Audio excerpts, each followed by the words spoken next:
Bonsoir mesdames, bonsoir mesdemoiselles, messieurs, bonsoir. Dans cette édition qui commence, de quoi sera-t-il question ?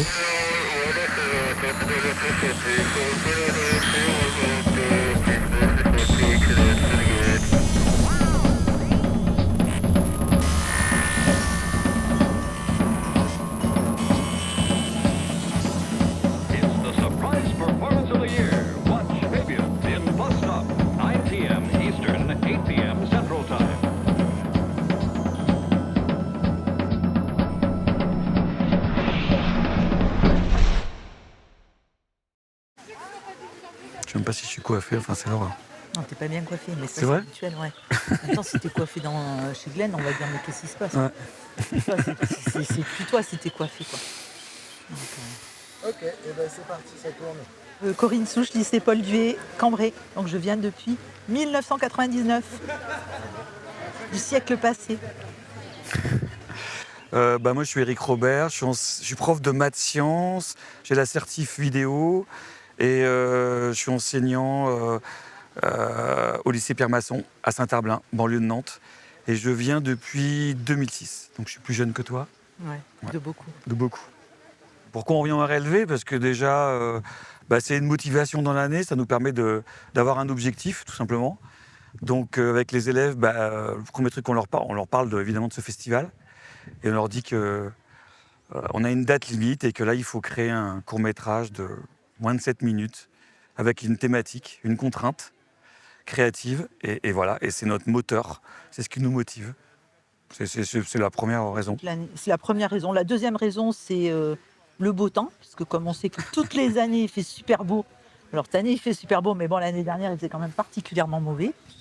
Et puis la troisième raison, c'est l'ambiance du festival quand même. Alors nos élèves, au départ, eux, ils voient le côté un peu compète. Ah ouais, c'est un festival, c'est un concours, on veut gagner. Et puis très vite, au bout d'une journée, en fait, ils changent de position. Et ils sont là, ils vivent le temps présent, ils apprécient.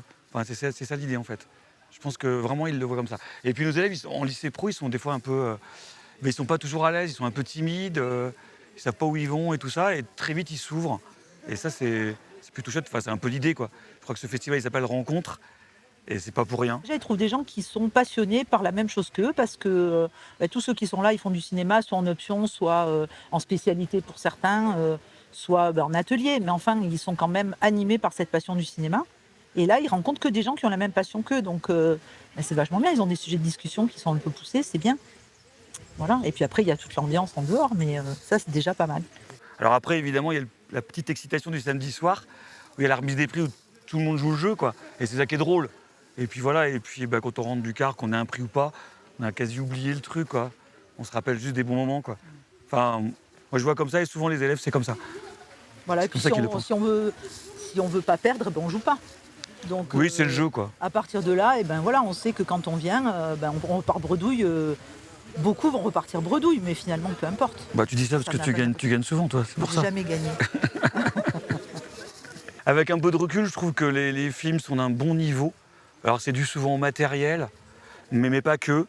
Il y a une conscience de l'écriture. Voilà, j'ai l'impression que les films sont de meilleure qualité. J'ai vraiment cette impression-là avec un son de qualité. Enfin, il y a une attention par rapport à ça.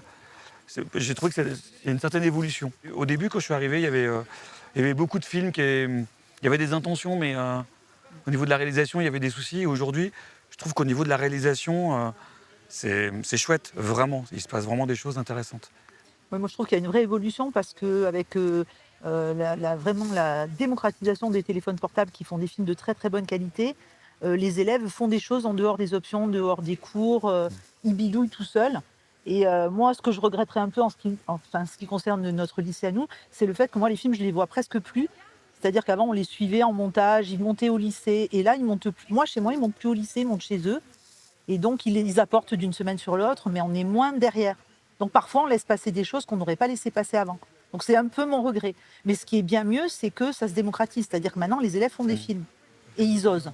Ils osent, ouais, c'est ça, c'est important. Ouais. TV Brie, on attend ça quand même tous les soirs avec tellement d'impatience qu'on est absolument ravis d'être les vedettes de TV Brie. Pour une fois. j'ai envie de te dire, parce que Ouais, ça fait c'est quand même. On n'a jamais été interviewé depuis. Non, c'est ça. C'est un Depuis truc de fou. 99. Depuis Bon, en même temps, 99. Glenn, il était pas né, C'est pas une donc, critique, hein, mais disons que on est quand même content d'être. Voilà, qu'on nous montre. En tout cas, merci beaucoup. Et on est content d'être là, surtout. ouais. Qu'est-ce que ça veut dire les RLV? Alors, Je ne trouve pas, non.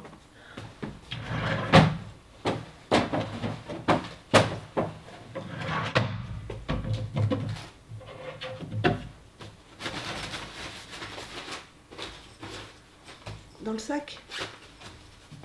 Bah non. Pas dans le sac non plus. J'étais persuadé de l'avoir pris.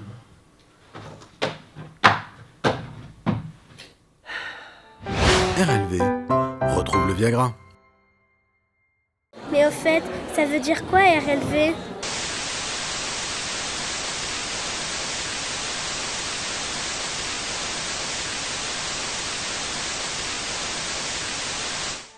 RLV rebranche le vidéoprojecteur. On leur demande ou pas? Faudra quand même un jour. Ouais. Au fait, Ça veut dire quoi RLV?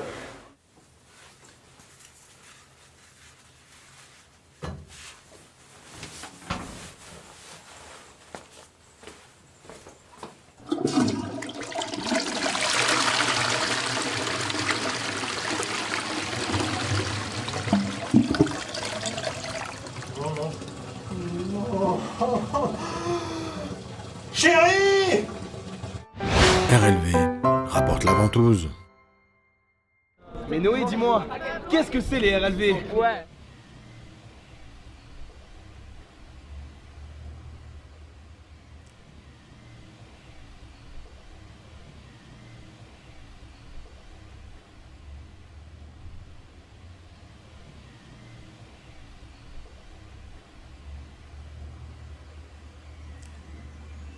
J'ai faim. Ouais. Et quand je dis j'ai faim, c'est je mangerais bien un truc. J'ai acheté un pain au chocolat. Tu veux un pain au chocolat, un morceau? Ah, une chocolatine. Ah non, c'est un pain au chocolat. Une chocolatine. Un pain au chocolat. Une chocolatine. Un pain au chocolat. Une chocolatine. Bah non, il y a comme du pain et du chocolat. Oui, c'est ça, une chocolatine, c'est ça. Non, goûte. Une chocolatine. Bon chocolat. C'est une chocolatine, je te dis, c'est une chocolatine. Bon chocolat. Une chocolatine. Bon chocolat. Une chocolatine. Un pain au chocolat. Une chocolatine. Un pain au chocolat.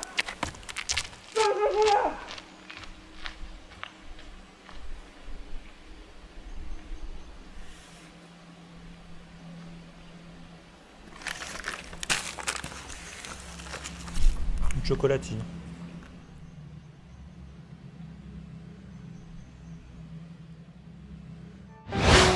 RLV respecte la viennoiserie. Ah, je suis trop bien là, en plus il y a le pic du midi derrière, la vue est parfaite. Moi c'est Baptiste, du coup je suis intervenant ici depuis quelques années maintenant parce que j'ai commencé au cours de mes études, moi j'ai fait des études à l'ENSAV. Puis il y a mon professeur de scénario, c'était Jean Samouillan qui faisait les ateliers scénario et qui a branché ses étudiants pour dire écoute allez maintenant à vous de prendre la relève.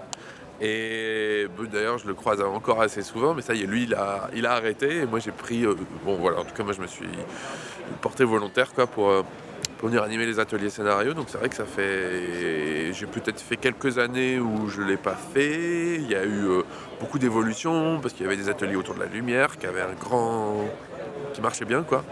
Et bon les ateliers ça change d'une année sur l'autre, mais moi j'ai continué, j'essaie tous les ans de proposer un atelier scénario un peu différent, sinon je m'ennuie. Et les jeunes aussi, puis moi j'ai déjà eu des remarques de gens qui voulaient refaire l'atelier d'une année sur l'autre, alors du coup à chaque fois il fallait que j'essaye d'apporter quelque chose de nouveau quoi. Mais voilà, donc moi mon métier c'est plutôt scénariste et réalisateur, et comme c'est pas un métier qui paye toujours très bien, j'ai aussi à côté beaucoup de missions autour de la pédagogie quoi, disons, et de la coordination d'ateliers d'écriture sur toute la région avec une asso qui s'appelle La Trame. Et je bosse aussi avec la CUMAV qui est donc l'un des organisateurs des RLV. Yes. Voilà. Et je parle fort parce que j'espère que le micro m'entend. Un atelier scénario avec le nombre de jeunes, je ne sais pas combien tu auras de jeunes et sur un créneau de combien de temps, et j'ai l'impression qu'en plus, comme tu l'as présenté tout à l'heure, c'est des ateliers de pratique. Ouais. Comment on organise un atelier de pratique de scénario avec un temps, j'imagine, assez court et une vingtaine de jeunes, je crois, inscrits? Oui, moi comment je le conçois, de toute façon le numerus clausus c'est 25 élèves. L'idée c'est de faire des mini-groupes, de passer un temps ensemble, 3 heures ça va très vite. On passe un temps ensemble, on se présente, on essaie de voir un petit peu les enjeux, de voir où chacun en est.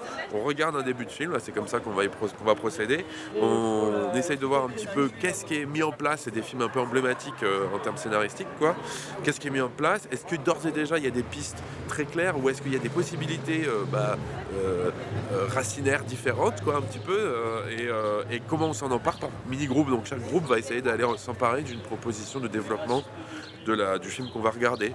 Et l'enjeu n'est pas du tout de savoir qu'est-ce que le film donne, c'est de voir comment les élèves s'en emparent, quoi. Voilà. Et tu as dit racinaire par rapport aussi au thème. Oui, c'est rigolo, je me suis rendu compte, en fait, en même temps, quand tu prends le début du film, on va dire que c'est un tronc bien posé, quoi, dans lequel il y a déjà toute la sève essentielle du film. Et en fait, après, il y a des arborescences possibles, quoi, et c'est ça dont on va s'emparer. On va essayer de développer ces petites arborescences, quoi, par mini-groupe.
C'est pas vrai, mais c'est une truie cette flaquin, c'est pas possible.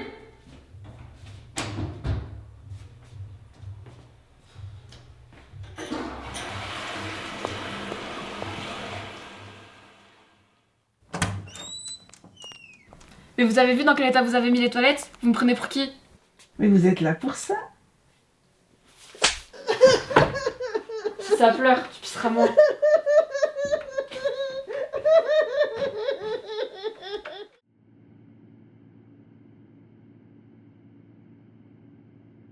Y a pas trop de lumière? Parce que moi je peux baisser les stores si tu veux. Moi ça va. Ça va? Oui. Ok. On reprend, tu m'as pas répondu. Quand tes parents se disputaient, comment ça se passait? C'est-à-dire? Enfin, parce que j'ai pas vraiment de souvenir des disputes en fait. Puis quand ils commencent à se crier dessus ou à se reprocher des trucs, moi je préfère m'en aller. Et quand c'est arrivé, tu peux pas me dire qui était le plus énervé des deux? Non. Quand tu dis que tu préférais t'en aller, est-ce que le jour où ton père est mort, c'est ce qui s'est passé? Non, pas du tout. Là, je voulais juste aller me promener. Ok. Tu m'as dit que tu avais entendu tes parents au moment où tu es sorti de la maison, c'est ça? Tu te souviens du genre de conversation qu'ils avaient? Oui, à peu près. C'était pas vraiment une dispute. En fait, j'entendais pas trop les mots. J'avais surtout que des bouts de voix. Ah mais oui, mais donc si tu avais pas les mots, du coup, tu peux pas savoir si c'était une dispute. Non mais d'accord, mais enfin... Ça s'entendait que c'était pas une dispute. Non mais attends Daniel, on est d'accord. Il y avait de la musique très forte, toi tu étais dehors, tes parents dans la chambre de ta mère, donc 2 niveaux au-dessus. Comment tu peux être sûr du ton des voix? Enfin, moi je me demande même d'ailleurs si tu as pu entendre les voix. J'étais juste en dessous de la fenêtre ouverte en fait, donc j'ai entendu, Je sais ce que j'ai entendu. Ok.